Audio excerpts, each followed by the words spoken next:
I had a ton of issues. Lots of glitches. There was a part where the stream literally glitched out and stopped working. And I think it was during the FTR versus Briscoes match. I was furious for the first, I think it was like 3 minutes of the match. I couldn't see because of the freaking glitching on the stream.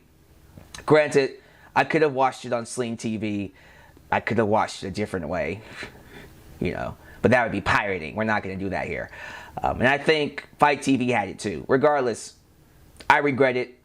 I hope going forward, either AEW finds a streaming service to air these pay-per-views, or they just throw it on actual pay-per-view, like they do AEW. Because these shows are worth it. Every single show I've seen, whether it's Supercard, Death Before Dishonor, and even Final Battle, all these shows have been bangers. Granted, it's because of FTR versus Briscoes. I don't know how it's going to be now that that trilogy is done. But regardless, if the quality continues at this level, just throw it on pay-per-view. Now, I think the hype going into it could have used some work, but ultimately, what really matters is the show. And when I left the show, and I turned on this camera, because that's what I did. When the show went off, I grabbed my camera and turned it on. I went, hell yeah.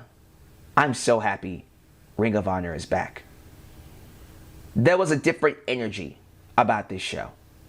I thought commentary especially, was phenomenal. What were their names? It was Ian Riccaboni, right? Ian Riccaboni and Caprice Coleman. I think that's their names, Ian and Caprice. Whatever you're paying them, Tony, double it. Double it. They are amazing together. Great chemistry. Great work. I thought they brought a much necessary energy to the show and gave great insight into the wrestlers, told the stories right, even for the AEW storylines. When you have commentators like that, make sure they're taken care of. Like, seriously, they were fantastic. And also, one quick match before we get to the actual card. This was on the 0 hour, the pre-show. They call it 0 hour. The match between Top Flight and the Kingdom being Maria Kanellis Bennett's team. That's Mike Bennett and Matt Taven, right? Yeah, Matt Taven and Mike Bennett. That was pay-per-view quality. Awesome match. That actually should have opened the show. I don't know how I feel about the actual opener when you think about the finish. I feel like this pre-show match should have opened the show. It was awesome. I'm happy to see Maria Kanellis do her thing, and I hope the Kingdom gets more TV time. Especially Top Flight. I know Top Flight is going to get all the TV time in the world. I think Tony Khan has been trying to push them because I think they were supposed to have a strong push for those titles, but not Dante, but his brother. His brother kept on getting hurt. One of them kept on getting hurt, but let's hope he stays healthy this time, right? But yeah, that pre-show match was straight fire. But let's get to the actual card. The crowd, by the way, love the crowd. Wasn't a full sellout, but it sounded like it. Here's what I will say about these shows that don't fully sell out, because I do get on WWE and AEW when they don't do a full sellout, because that's an indication that you're not drawing enough, that you're not building enough interest. And this is someone that's watched through the Attitude Era, where every show was a sellout, because every show was a banger. Even though quality-wise it wasn't up there all the time, you had the star power and the stories and the interest to still sell out every freaking seat. So nowadays, I always carry that standard. And that should be the standard. You sell out every freaking seat. Although this show didn't have every seat filled, it sounded like it did. So again, these Texas crowds, stop sleeping on us. Chicago, I get it. Freaking Brooklyn, I get it. Philadelphia, I get it. Toronto, I get Canada, period. I get it. Overseas, I get it. Texas is the place to be if you want good wrestling crowds. Something to keep in mind, Tony. Let's get to the card. I'm not going to go through every single aspect about the match. I'm not going to recap every move. I'm just going to tell you how I felt about it, talk about the winners, and where I think it's going to go. If you want an actual recap, go watch JD or Solid Monster or someone else who's going to do a live stream. I'm going to give you my thoughts about how I felt about the match, so you can go about your merry way. Sounds good? Great. So we opened up the show with Blake Christian and AR Fox versus Roosh and Dralistico. I'm hearing that's Mystico. Not the original Mystico. Not like Botchamania Sankara Mystico. Right? Another person that played Mystico. I'm not going to get into it. I just know that he botched like Mystico. This entire match is going to be remembered. It's going to be remembered because of that finish. The actual match, like 90% of it, was great. Luchador action. You can't go wrong with that. AR Fox is a freaking star. Phenomenal athlete. So happy he was signed. No offense to Roosh, who I know Tony likes, as he should. He has a great look. But AR Fox is the real star. But that ending, though. So they do some double team between Blake and AR Fox on Dralistico, right? And AR Fox hits a 450, pins a 1, 2, 3. But Dralistico kicked out. Clearly he kicked out. He wasn't supposed to, I don't think. Because the referee counted to 3 and rung the bell. Yeah, it was a very awkward finish. Then following that, there was this crazy beatdown where Roosh and Dralistico beat them up using a cowbell and steel chairs, and it looked kind of scary. Like they went a little overboard with it. But I guess you had to do that to keep the heat. I don't know what the story is.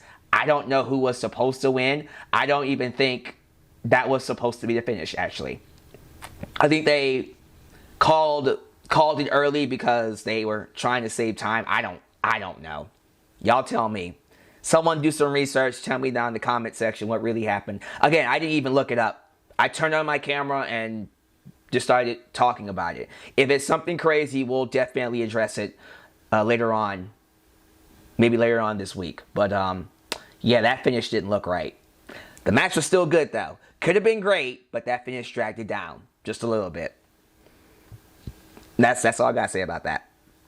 When it comes to the Ring of Honor Women's World Championship, Athena put Mercedes Martinez in her place. Athena is amazing. She's always been amazing, but as a villain, as a heel, 10 times even more amazing. I love it. The heel turn was perfect when she attacked Aubrey Edwards. That was so good. That was so good. And ever since then, everything she's done has been fire. I mean, we're in her home state, so the crowd was going to cheer her. And of course, they were going to boo Mercedes, who hasn't been here for a while. But regardless, the match was great. I love it. Hard hitting. Both of them put on a great ground and pound technical wrestling match. And Athena won with the O-Face. The Eclipse for you WWE fans, but the O-Face, which is a move no one should kick out of. And we're going to pretend Jade Cargill never did. Okay? Okay, I'm good that she didn't. She did not kick out of it, god damn it. Her friends pulled Athena off of Jade Cargill. Right? Good. But Athena, of course, beats Mercedes to win one of 3 women's titles that will be coming her way. Athena needs to win all the belts. TBS and World. AEW World. We already got the Ring of Honor belt. You know what? She can get the Stardom belt while she's at it too. Might as well. Give her all the belts. Yes, ma'am. Matter of fact, Send her to Impact Wrestling. Get that belt too. She can't go to WWE yet, but if I could send her over there, screw it. Go beat Ronda Rousey real quickly. Bring back that SmackDown title.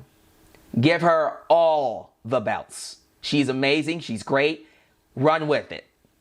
Huge fan of Athena. I love this tag team grudge match, I suppose. It's Swerve and Our Glory. Keith Lee and Swerve Strickland taking on Shane Taylor Promotions. That would be Shane Taylor and JD Griffey, right? JD Griffey? I didn't write his name down. It just says Shane Taylor Promotions. If I say his name wrong, I apologize. Let's just go with JD. Sounds good? I love the story of the match. So Swerve is still toxic as fuck. Still doesn't get along with Keith. Still being a pain in the ass. But he's one of those villains you love to hate. Think Vegeta at the start of DBZ. You know, before he became a full-fledged good guy, there was always that side of you that's like, he could turn on you at any moment. The second he gets strong enough, he will turn on you and screw everybody. That's basically Vegeta throughout the entirety of DBZ, even into the Buu saga. You get me?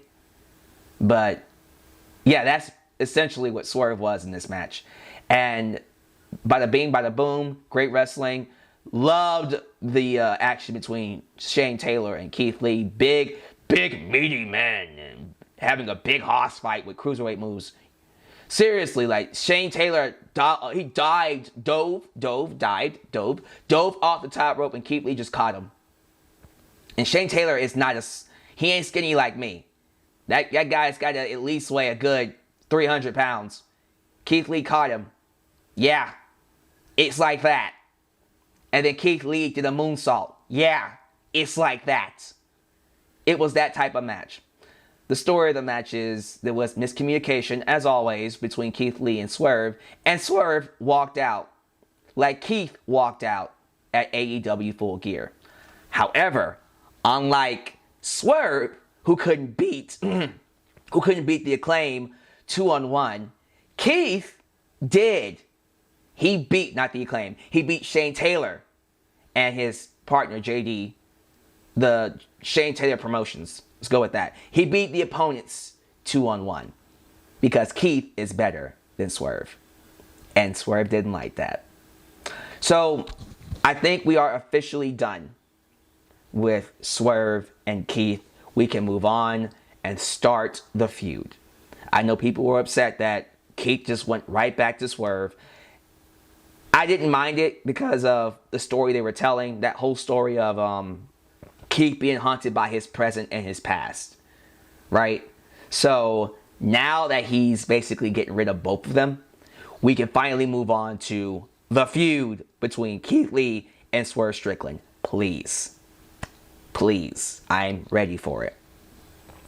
Daniel Garcia was defeated by Wheeler Yuta. I love this match. I love this pure championship rules.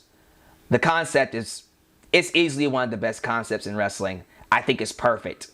I am actually shocked we haven't integrated this into anything with WWE. I'm serious. This is something WWE should have ripped off a long ass time ago. Don't know why they still aren't doing it yet. But the concept of, you can only use 3 rope breaks. If you use a closed fist 3 times, you're disqualified. And if you're disqualified, you lose the belt. So it makes the match matter a lot more. Everything from the rope breaks to the closed fist, even the small shit means a lot more. And I thought Daniel Garcia and Wheeler Yuta utilized it to the best of their ability. Great match. And I love that Wheeler got the belt back. Wheeler got the belt back. Fair and square. I don't know what they're going to do with Daniel Garcia at this point. I'm just kind of sitting here wondering, can we get back to You're a Wrestler? Because that was such a good storyline. We've gotten away from that, and it's hurt his momentum. I don't like that. Let's get back to that, please. I would like to see it. That's just me. Let's just talk about this classic bout. As you would imagine, FTR versus the Briscoes, the Briscoe brothers. Double dog collar match. And I mean this when I say it. This is the most violent, most bloody, most outrageous, in a good way, tag match I have seen in a long time. I think the last violent match that I've seen might have been that ladder match involving the Hardys, Eminem, I think Paul London and Brian Kendrick, and I think Regal and whoever that guy was. When freaking Mercury got his face split open. Yeah. It's been a while since I've seen a tag match this violent. Oh, there was blood everywhere. The referee bled. All four men bled. Freaking pile drivers on steel chairs. A man literally got hauled from the top rope onto a pile of steel chairs, and I swear he broke his back. It was uncomfortably violent in a good way. Really, really good. And I love that, and this is going to piss a lot of people off, I actually like that FTR loss. I think with a series like this, with the Briscoes and FTR having 3 matches in a row, they had to win one. They had to win one match. And I'm hearing reports that FTR, by April, they're going to go on a break. So if that's the case, then yeah, like, they should lose all the belts in the next few months. They lost the belts here. They'll lose those IWGP belts at Wrestle Kingdom. I'm pretty sure they will. Sorry about that. They may hit the microphone. At Wrestle Kingdom.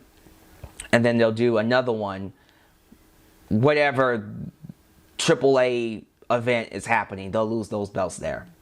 Then they'll go on a break.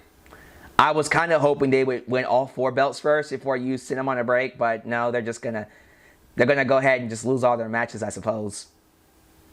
I don't like that, but what can you do? Yeah, this is easily one of the best trilogies, the best trilogies in terms of tag matches that I've ever seen. Perfect. Every match they've done, pure perfection.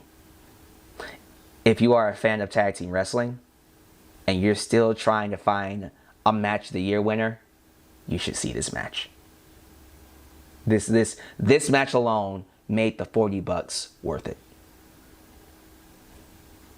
And I shudder to think where Ring of Honor will be now that this is over with. I don't think it'll be the same. FTR and Briscoes have carried these pay-per-views. Now that you don't have them, what are you going to do? Tony, good luck. Good luck finding a replacement. Man, yeah, this was phenomenal work. All around. You had the Gun Club, the ass boys, come out and attack FTR, basically saying, we're here to watch the downfall of FTR and blah, blah, blah, blah, blah, blah, blah. So, I don't know. We'll see where that goes. They're going to fight them. There's going to be some match probably on Dynamite to take care of that. I don't know. We'll get to that in a second. Maybe not in a second, later on, because I just want to talk about the rest of the show. Oh, that was so good. Please go watch that World Championship Tag Team title match. That World Tag Team Championship bloody war dog collar match. I can't even find the words for it. Go watch it. God damn it. Samoa Joe defeats Juice Robinson. Good match. Joe is awesome. King of Television. Right decision. Awesome. Moving on. Main event. The Ocho. Chris Jericho, world champion, defends his belt against Claudio Castagnoli. I love that during the match, anytime they're doing the 1, 2, 3, 4, 5, 6, 7, they go, Ocho! That apparently is a thing. Has that always been a thing and I'm now just realizing it? Or did it start tonight? Because if it started tonight, let's keep it going. Please. Because Chris Jericho is still an 8-time world champion. And then when he becomes a 9-time world champion, do nueve, whatever. We'll figure that out. But I love it. Even when the referee was counting him out, outside the ring. 1, 2, 3, 4, 5, 6, 7. Ocho. And then when Cesaro was doing the big swing, the giant swing, they got to 8 and they went Ocho. It's just, that's just great. I love it. You know what I also love? I love the fact that Claudio won with the giant swing. Chris Jericho was getting swung around so many goddamn times. He went up to 30 times. 30 rotations. Not really. I think it was more like 20. But the crowd counted so fast they reached 30 for some reason. And then Chris Jericho was like, fuck this. And then he tapped out. He tapped out. I was like, stop. Stop swinging me. I quit. I quit. I love that. I love that. I don't know why I thought that was so great. I don't know why I loved it so much. I think I should hate it, but I don't. I love it. So, there you go. Claudio is now your two-time Ring of Honor World Champion. And all is right with the world. All is right with the world. I thought Chris Jericho's run as Ring of Honor Champion might have been, it might have been one of his best runs. Tremendous job. Tremendous. Great heat. I thought he made this title matter a lot more than Jon Moxley made the world title matter. And I say that with kindness. I care more about this belt than I did the world title for, well, basically since he won it. That's Jericho for you. He knows how to make you care about a championship belt. Yeah, nothing else to really say here. I thought the show was amazing.